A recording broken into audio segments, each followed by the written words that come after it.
right, now we're back for another episode of the Lakers Fast Break podcast. It's Gerald Glassford, come right back at you here from Lakers Fast Break, Pop Culture Cosmos, Inside Sports Fantasy Football, and Game Source. We truly appreciate everyone out there listening to all of our shows. And if you can, please give us a Happy New Year 5-star review on Apple Podcasts. Plus, if you can like, share, subscribe, follow, or do anything that you can to support us right here at the Lakers Fast Break, Pop Culture Cosmos, where we're covering everything when it concerns the latest news and trends in pop culture, including the last 4 episodes on the Pop Culture Cosmos, wherever you get your podcasts, are covering the best of 2021 in pop culture. Plus, also as well, if you can like, share, subscribe to the Inside Sports Fantasy Football, Game Source, the great folks at LakerHolics.com, where they're celebrating their own Happy New Year as well. Plus, the awesome folks who's been with us all year long, the Hoop Heads Podcast Network. It is sincerely appreciated. Well, the Lakers, coming off that tough loss in Memphis where they collapsed in the fourth quarter, needed something strong to come into for the new year in 2022. Something to get Lakers fans' hopes up for the new year, something to get them aroused, something to get them riled up to just basically have some hope that the Lakers will be able to go ahead and succeed with a good year in 2022. And wouldn't you know, waiting for them at the crypt, arena, is none other than the Portland Trailblazers with Damian Lillard, which in the past was a very scary proposition. The way he would score, the way he would shoot, the way the rest of the team would rally around him. The Blazers seem to have the Lakers number. But alas, this year has been a tough one. Even tougher for the Portland Trailblazers than the Los Angeles Lakers.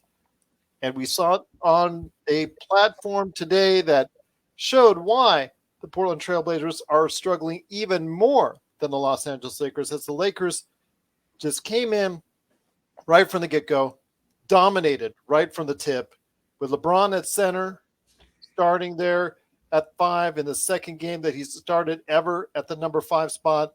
Just truly looked dominating. Incredible performance again. He is not stopping. Just absolutely incredible performance with 43 points, 14 rebounds, 4 assists, and 2 block shots. Truly, truly great on both sides of the floor. And the Lakers just gave him enough support to go ahead. And you know what? They did a great job. They shot well, 45% on 19 threes that they made, 45% from the threes, 55% from the field, 86% from the line. Doesn't get much better than that in the best offensive performance for the Los Angeles Lakers, as LeBron got a subdued but very solid under-the-radar performance from Russell Westbrook, as he got another triple-double, which he leads the league in, with 15 points, 13 rebounds, 12 assists, and 4 turnovers. Malik Monk, 18 points, very solid play. Carmelo Anthony, 4 out of 7 from 3 for 16 points. And a spirited return for Austin Reeves, also as well, Kent Bazemore and Wayne Ellington and Trevor Ariza coming back into the lineup as the Lakers destroy the Portland Trailblazers 139-106. And here today to go ahead and celebrate the new year with you Lakers fans, including you, V. Garcia, who we wish a special Happy New Year to. It's a good man indeed. You got to go ahead and catch his latest articles today at LakerHolics.com. It is LakerTom. And LakerTom, I want to wish you, your wife, and your entire family a wonderful, happy, and safe, and healthy new year. Also as well to every single Lakers fan and listener and watcher that watches us out there and also checks us out wherever you get your podcasts. But I wanted to say, LakerTom, we found a defense that's actually worse than the Los Angeles Lakers, and it belongs to the Portland Trailblazers. Well, I'm not going to let anything detract from what I think is a great win for the Lakers, Gerald. But I definitely support your happy New Year wishes for everybody. Yes. Listen, world, it's been a tough 2021. Let's be honest. It was a tough 2020. So hopefully 2022 is going to be, something better for us. Hopefully the pandemic will get under control. Hopefully the Lakers will go on and really continue the great play that we saw tonight. This was like one of those changing of the guards that is a minor thing, but at the end of the season, you see that it could turn around 4 or 5, 6 games. The Lakers got all of their health and safety protocol players back. Yes. And unfortunately, the Portland Trailblazers they're like one of those states that's a few, days behind, and they lost a bunch of their players to that situation.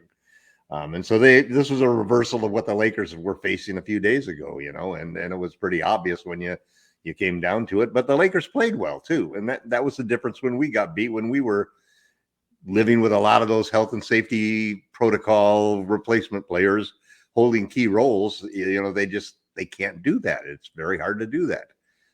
Getting Reeves back, getting Ariza back, and getting Frank Vogel back. Give Frank credit. I was ripping him in Lakerholics.com because I said, Frank's back. We're going to start THT, Dwight, and Bradley.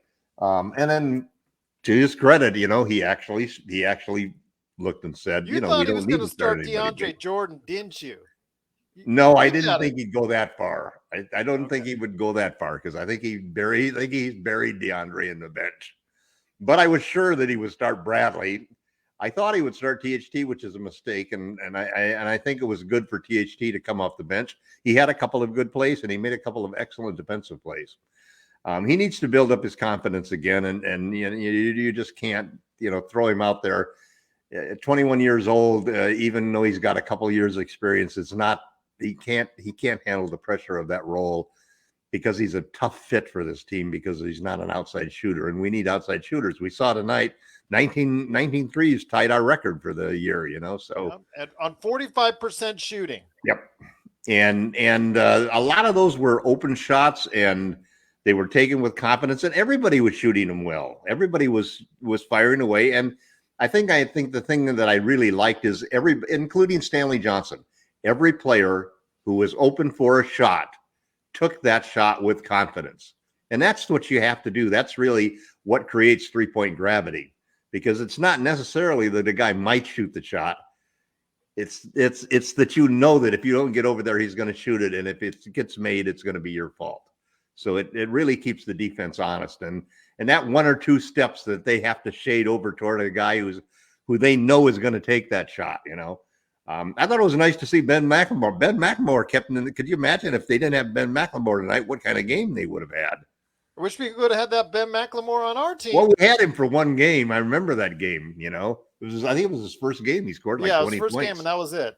And that was it. You're right. Then we asked him to play defense, and that's all she wrote. Yeah, well, Ben from the beginning was hunted. It was he didn't stand a chance. But he fits here because they don't play defense in Portland right now. At least didn't. And if you look at the Lakers, this was look at the pace. This was a great defensive performance. We played defense very well this game. Yes. And there was some real highlights, and I think the thing is that we could put now with Ariza and Reeves back, you can put a lineup out there even without AD that has 4+ defenders, so that you can only have one guy that you can cover up. And usually you can cover and hide for one player. It's when you got 2 or 3 of them on the lineup that, it becomes really problematic. Well, anytime you could keep Damian Lillard to a 5 for 15 performance, you're doing yourself justice, and you're giving your team a chance to win. They were showing double teams. Or did he? I mean, what's on with Dame? What do you think, Gerald? It's been a whole season thing, man. I think the distraction with the trade rumors and the whole 9 yards, I think the offseason distractions, it's gotten to him. And I think it's the fact that it's very hard to recoup that momentum. At times in the past couple of weeks, he's had it. He's had some good games, but a 40-point game, I thought. But today the Lakers showed a lot of double teams and tried to make the other players take the shots. And outside of Ben McLemore, they really weren't hitting. So you're right. The Lakers defense did show up, but you got to admit, my friend, when the Lakers were on offense, it looked very beautiful, very seamless. They were unselfish. But again, that defense they were going through, it was like butter. They were just simply going to the but whole. A lot of it is LeBron. You asked LeBron to drive more. LeBron drive more to the basket. It was that simple. Yeah, but what's really beautiful about that whole setup is that we are really moving without the ball now. Yes, that's the big difference in the offense. We are moving without the ball, and you know what LeBron reminded me of tonight? Tonight he reminded me of Joker. The way that I can remember Joker sitting up there and picking our defense apart, when you got the ball in the hands of a center who can also back you down and score underneath it easily. And LeBron was doing that tonight just beautifully. I mean, he was just orchestrating everything. And Russ, give Russ credit. LeBron made a point, which I thought was really an important point and an example of the kind of smarts and leadership that he has. Rather than criticizing Russ for the turnovers, he turned it into a thing where he's saying that everybody on the team, himself included, was guilty of making the wrong kind of turnovers. And he said, I don't mind attack turnovers where you're trying to do something that's going to turn to some points and so forth. But what's killing us are the careless turnovers. And by differentiating those and including himself in that thing, he set the stage for Russ to come out. Well, tonight, LeBron had 0 turnovers, and Russ just had 3 turnovers, and the team had 7 turnovers for the whole game. Just to let you know, he had 4. But I will say that it was a very subdued performance. He didn't have to do too much. Once the Lakers got that lead, 43-28 by the end of the first quarter, he realized he didn't have to go and put anything. He didn't have no hero ball. He didn't have to put it all on himself. He played within the confines of the game, confines of the team. And you noticed tonight that that's what counts. That's why I think the team was really very well set up for success today because, again, Russell Westbrook didn't have to do too much.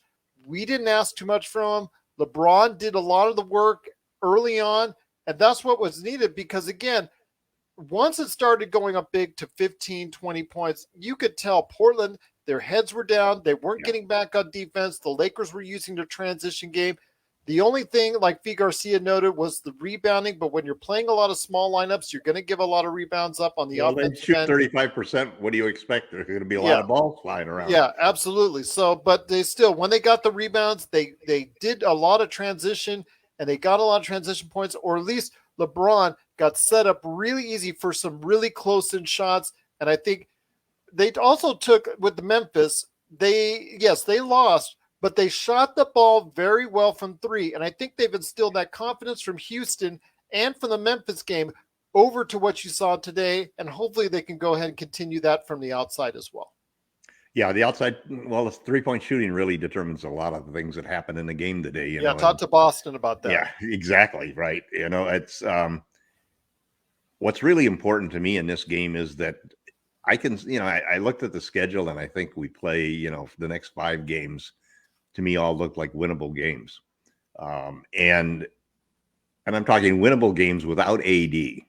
And if we can hone what we have seen in the last 2 or 3 games, and now that we're finally at full strength, and hopefully Reeves will get his legs underneath him again, and Ariza will get his legs underneath him.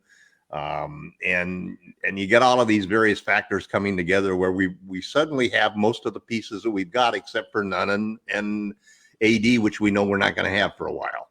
So we can at least reach a level of stability where we can start to work on the rotations and so forth. And one of the things that I'm interested to see, one of the things you don't have the benefit of when you do an immediate post game is you're doing everything from the eye test and box score stats. So you don't really see what lineups did it and what was happening there.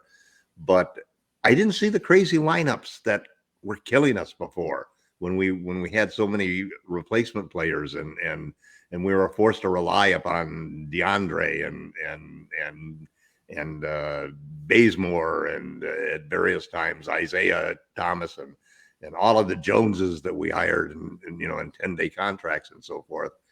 And tonight it was like every lineup looked like they were pretty solid. There wasn't any of those crazy lineups where you said, oh geez, how can we have Rondo and Russ and DJ out there at the same time? Well, one of the things I wanted to mention is actually on top of yours is, remember in Memphis, and I mentioned this on the Memphis podcast, is that with about 3 minutes left, LeBron went to go sit down. They were up by 14 at that point, or right around there, and they gave up the entire lead almost in that point. By the time LeBron came back, the momentum was already clearly on the side of Memphis, and it went all downhill from there in the fourth quarter. Here, LeBron goes out of the game. They were able to keep the momentum. Russell Westbrook was a plus 29 high for the game. He was able to go ahead and work with Carmelo, able to work with Austin Reeves and everybody else who was working in that second unit when LeBron was off the bench. And that, to me, was the key for them sustaining that, because this is the first game, even in the Lakers' other good victories, this is the first game that they've had from tip-off to the end of the game, a consistent 4 quarters of effort. And that's what you like to see, and that's what we had today. Yeah, and it was, it's become my trademark scream now during Laker games. Great pass, Russ. I must have said that.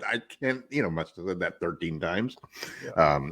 Yeah. He just makes passes that only LeBron is the only other guy on this team that can make. And it's just a wonderful thing to see. I find myself, constantly teeter-tottering one way or another on Russ. But I tell you, when you're getting the great Russ, you can afford a lot of turnovers and a lot of missed layups.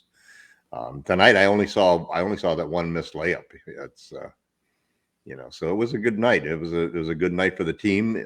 It's a great way to end the year, and hopefully we can go into 2022 and pull off a win on Sunday. Once again, it's the Lakers dominating the game from the tip all the way to the end of the game, and they just proved themselves really well tonight. Hopefully this will be a precursor for 2022. We'll see, as they destroy the Portland Trailblazers 139-106.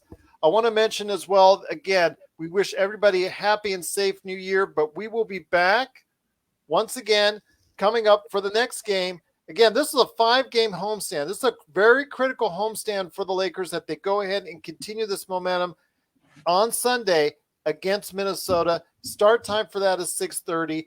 Also want to mention as well, if you didn't get a chance to listen to our previous podcast, the one I had with Boomer Perot, very good interview, and he's got a real sharp eye on what's going on for the team. We did mention that Rajon Rondo was traded to Cleveland for the rights to Denzel Valentine, who I think, because he has a partially guaranteed contract, is going to be waived so that they can free up a spot maybe for Stanley Johnson. We'll and see save what luxury taxes. But that's what I'm just letting you know also as well, to save that hard-earned cash for the luxury tax as well. But yes, Rajon Rondo is no longer a member of the Lakers, but I wish him well. I still think he's got a future as a coach. You heard it here first. So I wish him well. Maybe a coach of the Lakers down the line. We'll see what happens there. But again, wishing him the best and thanking him for everything that he did for the Lakers, including helping them to a world title the first time around. So appreciate everything that he did for us there. But once again, Rajon Rondo is no longer a member of the team, but we still have other members of the team and also a new year to go into. So before we head on out, my friend, real quick, as we head on out, want to hear your New Year's resolution for the Los Angeles Lakers in 2022.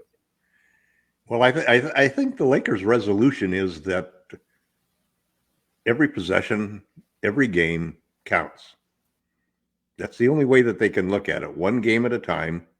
We're going to take this next game. We're going to play every play to win every play. That will mean that we win every quarter. We win every quarter. We will win every game.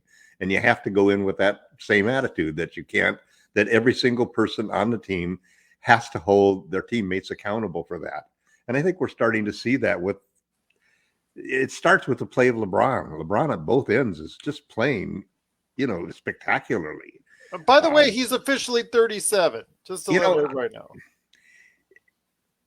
He is, it's funny. I tell you, there's some of the greatest moments that I have playing basketball is when you see a play, when you're coming down the court with the ball and you see a play, players are running, and you see a play about at a quarter way through, and you throw a long pass to somebody who's not even closely in the play, but you see that they're going so fast that by the time that pass gets there, they'll catch it and they'll go by it. And that's what I feel about LeBron James in this season, because there's a sentimentality, a favoritism that comes with being the 37-year-old superstar who's doing what he's doing. And I think that they're crazy. I saw a list the other day of 10 people for the MVP for the season, and they didn't have LeBron James on that list. I'm telling you, those people are fools, because by the time we get to the end of this season, LeBron James will be a legitimate MVP candidate.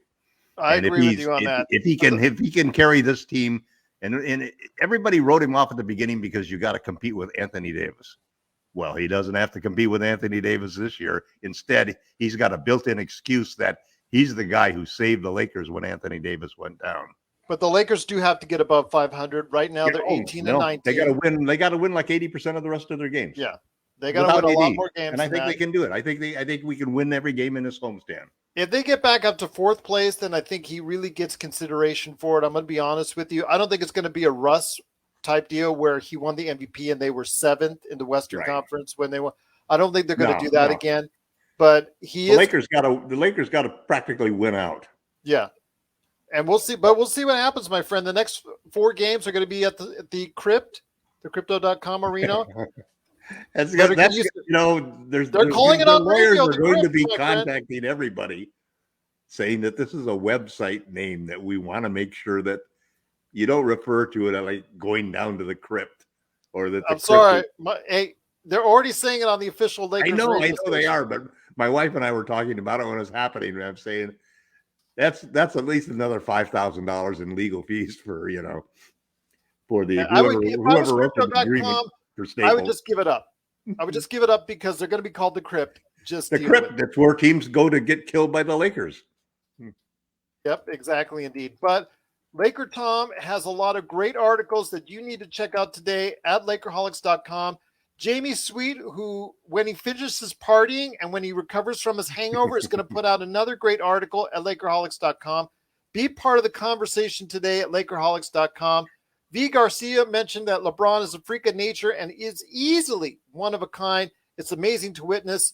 V, I know it's amazing, but still, he's 37 and he's beating everyone down the court. And it's amazing, or it's insulting if you're the Portland Trailblazers. But either which way, it's still amazing to see. And V also says that the Lakers' new arena is called the Crypt. The Lakers need to bring back all the black jerseys. The all-black jerseys, I agree with you. Those were cool. I would love to get one myself. You're right. Oh, yeah. But V. Garcia, everybody else, we want to wish you a happy new year. Once again, the Lakers now move up to 18 to 19, are still in 7th place in the Western Conference. They do win handily against the Portland Trailblazers, 139 to 106. We will be back again for sure on Sunday after the game. I know that Jamie and Sean, if they recover from their hangovers, they want to do a Saturday late night podcast. So we'll see if there's going to be a Lakers late night podcast in store on Saturday, but we'll see. I have kind of like 50-50 on that one with those two after New Year's Day hangovers. So we'll see what happens there. But we will definitely be back on Sunday to talk more Lakers for you right here after the game against Minnesota. V. Garcia says, #let Jamie back inside. Hey, he's probably partying in his garage right now. So there you go. What are you going to do? But we want to wish, again, everybody a happy and safe 2022. We wish everybody out there all the best for the coming year. We know it's been a tough year for everyone. We know there's a lot of stuff going around, especially with Omicron, the coronavirus, and all that. We wish you continued health, continued safety. And again, want to thank you so much for joining us, wherever you're listening, wherever you're watching. All the YouTube viewers out there, we love you out there. Thank you so much for watching us. Also, as well, everybody that listens to us, the hundreds and hundreds and thousands of people that have listened to us over the course of the past year. We truly appreciate you being part of it. V. Garcia says, Happy New Year's, fellas. You all have a great and safe night. You too, V. Garcia. We wish you the best. Also wish everyone else the best as well. Just L. Rob, we love you, man. I hope you're out there partying, being safe. Sean Grice, Joe Soro, everyone that's been part of the Lakers Fast Break this year. We truly cannot thank you enough. And we'll be back for sure, pending a hangover, on Sunday after the game at Minnesota. After the game against Minnesota here at the Crypt. Sorry, we're going to call it the Crypt. We'll be back on Sunday after that game. But we want to wish, again, everybody a happy new year from all of us right here at the Lakers Fast Break Podcast. Happy New Year!